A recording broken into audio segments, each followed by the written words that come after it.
लोगों के द्वारा एक टारगेट बनाकर टॉर्चर किया जा रहा है। और वोट मुसलमान करीब 95% बीजेपी को नहीं देते हैं। अल्पसंख्यक हम कहीं से भी अल्पसंख्यक है ही नहीं। हमारे बच्चों को पढ़ाई के लिए आगे नहीं बढ़ने देते हैं, नौकरियों में आगे नहीं करने देते हैं। वहाँ पर मुस्लिम और क्रिश्चियन को ही टारगेट किया जाता है। मुस्लिम महिलाएं हो चाहे पुरुष हो, उनको सिर्फ वोट बैंक बना के रखा गया। नमस्कार, आपका स्वागत है छत्तीसगढ़ तक के विशेष कार्यक्रम चुनावी चौपाल में। आज हम मुस्लिम समुदाय के साथ हैं।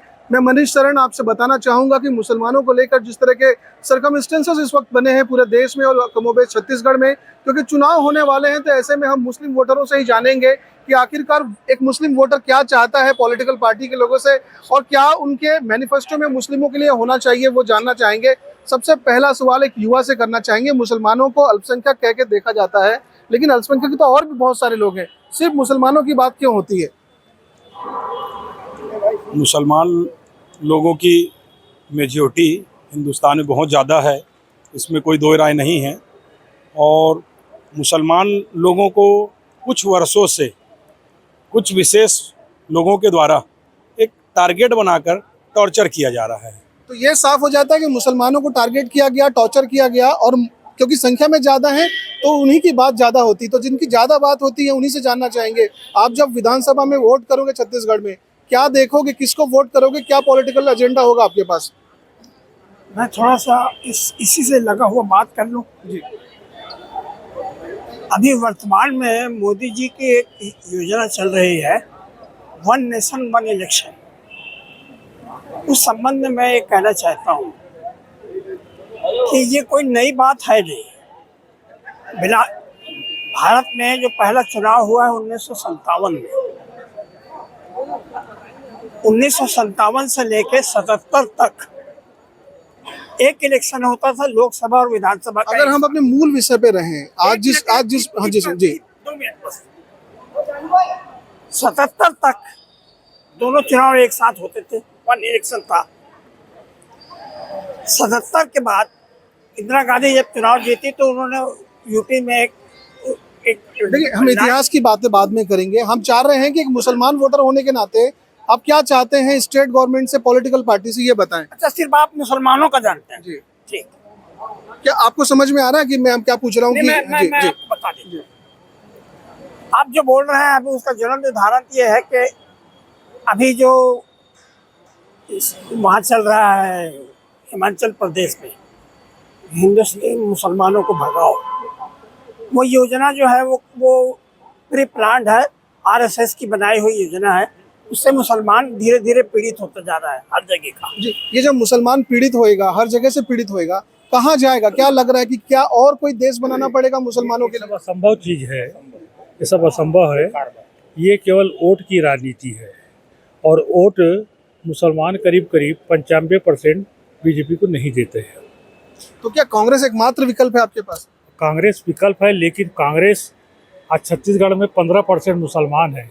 एक सीट वह भी अपने दम पे जीतने वाला, सर्वाधिक वोट से जीतने वाला, जबकि 5 सीटों को चुनाव वोटिंग मतलब मत प्रत्याशी बनाना चाहिए कांग्रेस को।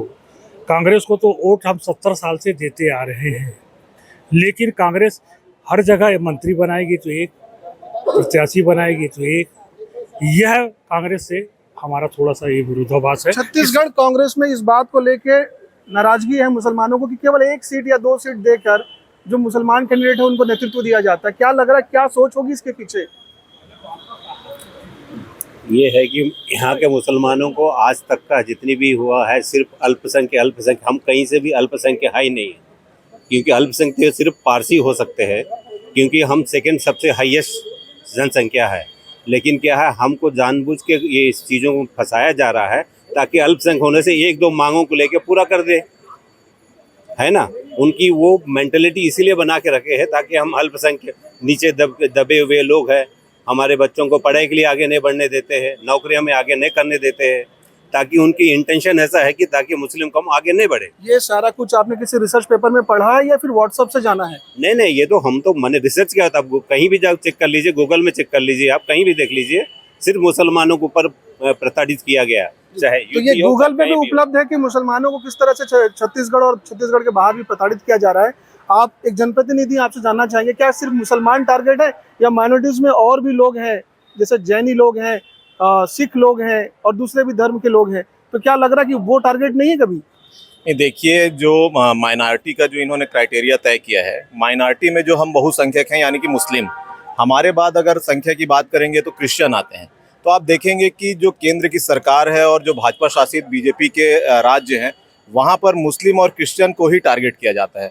अगर अभी आप मणिपुर की बात करेंगे तो मणिपुर में हैती, मैतेई और कुकीज़ के बीच जो मामला चल रहा है, उसमें जो ईसाई धर्म को अपना चुके हमारे साथी हैं, उनके ऊपर अत्याचार किया जा रहा है। तो ये जो दोनों टारगेट करने की बात है, मुस्लिम और क्रिश्चियन, इस पे सरकार टारगेट कर चुकी है और इन पर ही कार्रवाई हो रही है। ऐसी स्थिति में एक मुसलमान जो है छत्तीसगढ़ में रहने वाला, वो कौन सी राजनीतिक पार्टी की तरफ देखेगा?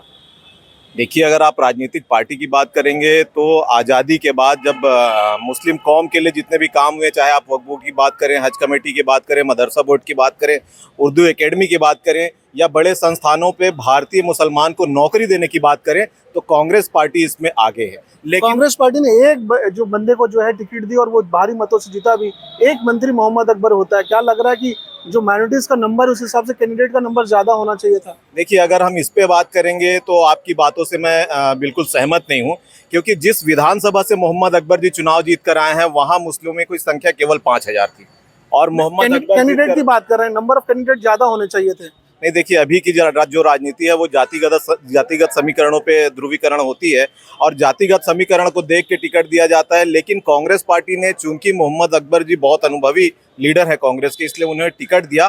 दूसरे टिकट के दावेदार अभी हमारे एजाज ढेबर जी हैं, रायपुर से, दक्षिण से, उन्होंने दावेदारी की है। और मुझे ऐसा लगता है कि 2% मुस्लिम आबादी वाले छत्तीसगढ़ प्रदेश में अगर एक टिकट कांग्रेस दे रही है तो वो दूसरा टिकट देने का भी प्रयास कर सकती है। अगर बात राजनीति की जाए तो महिलाओं को उसमें रखा ना जाए तो काफी बुरा नहीं होता।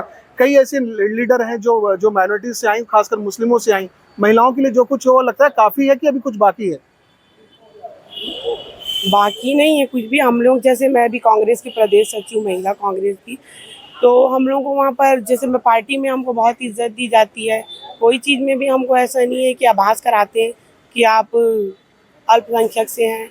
कांग्रेस में तो खास तौर से मैंने आज तक ऐसा नहीं देखी। ये एजुकेशन को लेकर क्या स्थिति बनी हुई है? जो महिलाएं इच्छा जो है वो सशक्तिकरण के लिए, जो शिक्षा के लिए बनना चाहिए पॉलिसी, क्या वो बनी है माइनॉरिटीज के लिए? हाँ, सबके लिए बनी, हमारे लिए भी बनी है। हमारे को हर चीज़ शिक्षा का अधिकार दिया गया है और हर जगह छूट दी जाती है। जहाँ भी गरीबी रेखा के अंतर्गत अल्पसंख्यक लोग आते हैं, उनको भी बाकायदा स्कूलों में हर वो सुख सुविधाएं बराबर ही मात्रा में मिली जाती है। ऐसा नहीं है कि हमारे लिए कोई अलग अलग द्वेष किया जाता हो। तो मुस्लिम महिलाओं का कहना है कि अलग अलग पैरामीटर नहीं है उनके लिए। हम और किसी लोग से बात करना चाहेंगे। क्या लग रहा है कि मुस्लिम लड़कियों को या महिलाओं को उतना राइट्स मिल रहा है जितने की वो हकदार हैं इस वक्त? नहीं, उनको ऐसा कोई राइट नहीं मिल रहा है। जो हकदार हैं, आजकल के आने वाली जितनी मुस्लिम महिलाएं हो, चाहे वो पुरुष हो, उनको सिर्फ वोट बैंक बना के रखा गया आज के लिए। चाहे कोई भी राजनीतिक पार्टी हो, उनको वोट बैंक की नज़र से देखा जाता है, बाकी सुविधाओं से उन्हें दूर रखा जाता है। ये केवल मुस्लिम महिलाओं के लिए कह रहे हैं कि ओवरऑल केवल सारे मुस्लिमों के लिए? मैं ओवरऑल मुस्लिम महिलाओं से लेकर जितने अल्पसंख्यक वर्ग में अंदर में आते हैं, उन सब के लिए बोल रहा हूँ। अगर हम मुस्लिमों की ही बात कर दें तो क्या लग रहा है कि जो पॉलिसी अभी तक बनी है माइनॉरिटीज़ के लिए वो काफ़ी है या फिर कुछ सुधार होना चाहिए? क्योंकि कैसे मुस्लिम आगे बढ़ेगा, कैसे रोजगार पाएगा और कैसे जो है अपनी आर्थिक उन्नति भी करेगा, इसके लिए कोई पॉलिसी समझ में आती है क्या आपको? देखिए, हिंदुस्तान की जो जनसंख्या है उसमें जो है 1/3 जो है अल्पसंख्यक है और अल्पसंख्यकों में सबसे ज़्यादा अगर मुस्लिम माइनॉरिटी सबसे ज़्यादा है और सबसे ज़्यादा होने की वजह से भी जो प्रतिनिधित्व मिलना चाहिए मुस्लिमों को वो नहीं मिल रहा है। लेकिन फिर भी एक पार्टी है कांग्रेस पार्टी, जहां पर राज्यसभा अगर आप देखेंगे या सांसद की सीट देखें, विधायकों को में अगर देखेंगे तो वो तो दे रहा है। लेकिन अभी तो भारतीय जनता पार्टी ने ये तय कर लिया है कि अपने किसी भी राज्य में जहां पर वो चुनाव हो रहे हैं उसमें किसी भी भारतीय जनता पार्टी के जो कद्दावर नेता थे, चाहे वो मुख्तार अब्बास नकवी हो, शाहनवाज हुसैन हो, चाहे बहुत बड़े बड़े जो कद्दावर नेता, उनको भी राज्यसभा से हटा दिया है। उनकी एक सोच है कि हम अल्पसंख्यक मुस्लिम को प्रतिनिधित्व का मौका ही नहीं देंगे। जब अल्पसंख्यक को प्रतिनिधि का मौका ही नहीं मिलेगा, यूपी में हमने देखा कि एक सपा पार्टी है जिसने नंबर ऑफ कैंडिडेट इतने मुस्लिम उतारे कि लगने लगा कि मुस्लिम पार्टी तो नहीं है ये। नहीं, वो तो वहाँ पे एक क्षेत्रीयता बहुत ज़्यादा लोकप्रिय हो गई है। वहाँ पे एक क्षेत्रीयता का मामला रहता है और वहाँ सब वर्ग विशेष का थोड़ा सा लड़ाई है, उसी वजह से कैंडिडेट ओपन किए जाते हैं। तो लगता है ये कि क्षेत्रवाद जो है काफ़ी हावी है। अब देख रहे हैं कि बात करते करते जो मुस्लिम समुदाय के लोग हैं उन्होंने थोड़ा किनारा भी कर लिया। जाहिर सी बात है कुछ ऐसी बातें ज़रूर हैं जो पब्लिक डोमेन पे नहीं कहना चाहेंगे। कमोबेश ये ज़रूर साफ हो जाता है कि मुस्लिम वोटरों को सरकार से क्या चाहिए वो बताने को तैयार हैं ज़रूर, लेकिन सुनने वाले कान शायद तैयार नहीं है। इसलिए छत्तीसगढ़ में चुनावी दंगल जो है वो माइनॉरिटीज़ के इर्द गिर्द जरूर होगा, लेकिन उनकी कितनी सुनी जाएगी ये अभी साफ नहीं है। कैमरा पर्सन इम्तियाज़ के साथ मनीष शरण, छत्तीसगढ़ तक।